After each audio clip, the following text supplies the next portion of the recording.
when this incident started, we landed around 7:45 p.m. in Al-Abrak Airport. After some necessary check-off, despite the fact that with so many intrigues and delays, we thought it is all over. But the next thing is for us to be directed to go and be caged in one small hall. From there, the communication started. So since then, I'm sure, and I believe, and I know, even you here in Nigeria, you don't have a single minute to sleep, because we know the effort you put in place to ensure that things work well for us. The much unfortunate situation was that we couldn't even access network, neither do we attend internet. So we're just dumped in a hall that we don't know what is going on. And we're virtually just surrounded by some security officers. And we try to make effort to see how we can even go out to get some food that we can eat. But we were harassed and informed that there's no way we can get out of that place. So that was when we realized that it is not going to be an easy thing. So later on, we just have to decide to take whatever have come to our way, because there's nothing we can do under the circumstances. We can neither communicate to the embassy people, because our earlier arrangement was for us not to land in Al-Abrak. So all necessary arrangements that we needed to do through our agents were being arranged in Benghazi, especially at the Banina airport. So which I understand is about 240 kilometers away. And the dangers of following road, there's nothing those guys can do to come and meet us there. But we also tried to make an effort to see how we can get out and see how we can move ourselves to even have something to eat. But that was not accepted by the authorities that were meant to stay and put us under that hostage. And the most worrisome thing was that none of them claimed to hear English. So we don't have anybody to communicate with. So it was a very difficult situation, but we were just lucky. One of our players, his phone can communicate out. I don't know whether he's using his, because he plays in Saudi Arabia, and he's a British citizen also. So I don't know which line he was using. So that was the only line we were communicating. And then we started communicating to our Honorable Minister of Sports. Then it gets to you, the DGSS, SSS, and the rest of them. So I must say we really commend your effort in making sure that at least we are back here safely. But as I've said earlier, it was not really easy for all of us. And what even made us to be more worrisome about was the pilot and his crew were allowed to go out in order for them to go and get their accommodation to spend the night. Just after an hour, we saw them coming back. Then the pilot came and met me and said, "Mr. President," I said, "Pilot, what happened? You are back here."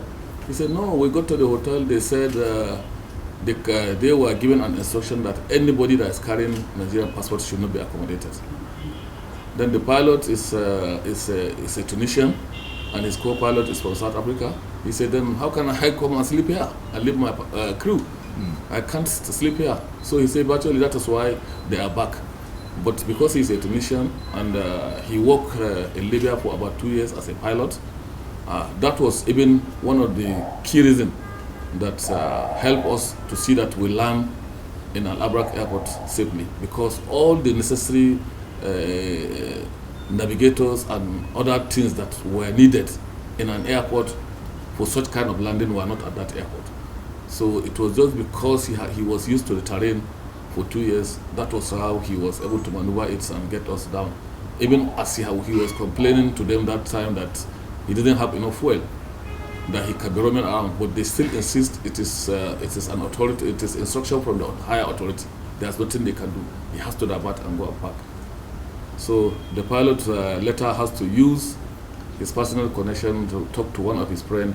Then later on, that his friend come and see how he can come and pick them up to try and go and accommodate them without the people knowing where he's taking them to.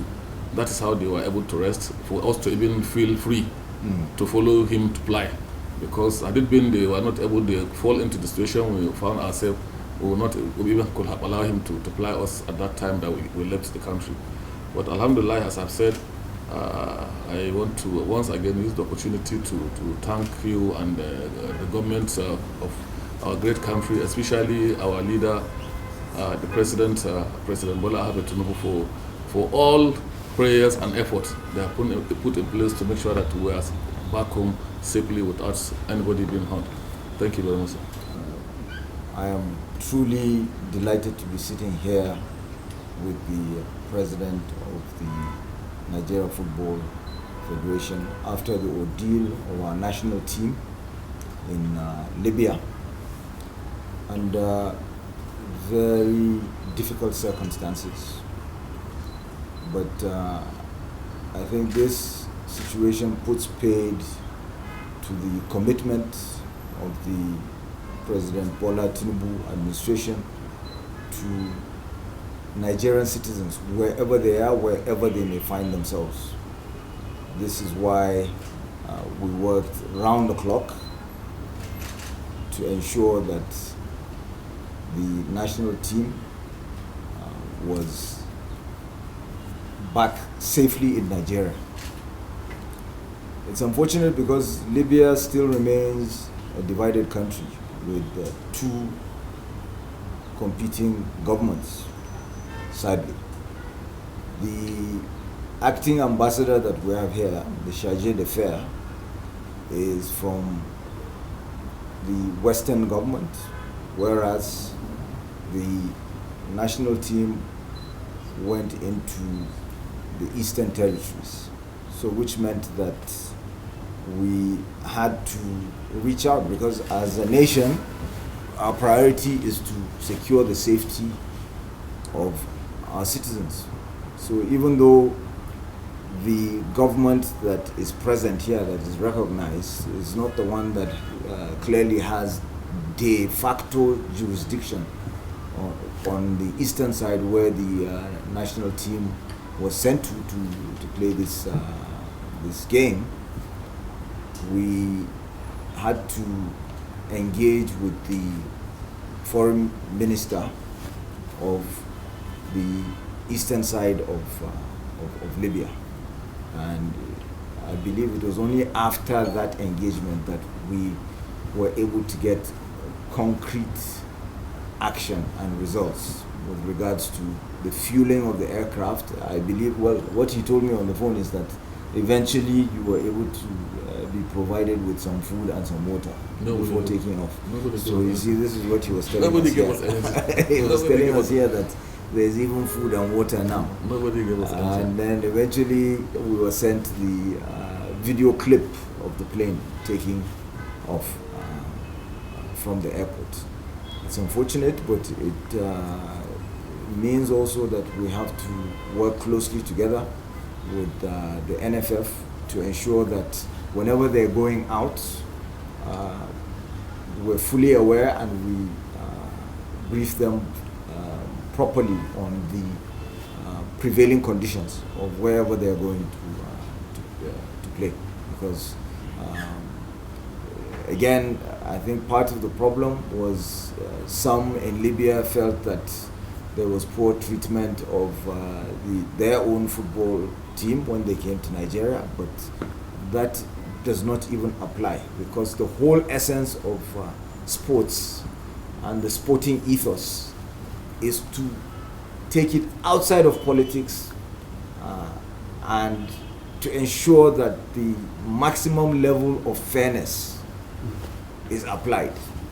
So a situation where a team would go out to play in a foreign country and they are subjected to this sort of treatment and then still expected to be on top of their game when they play, clearly you can see that this does not apply, and it's something that I think the CAF and other bodies that organize and supervise these soccer matches have to pay closer attention to and take action, decisive action, so that this sort of situation would never occur again.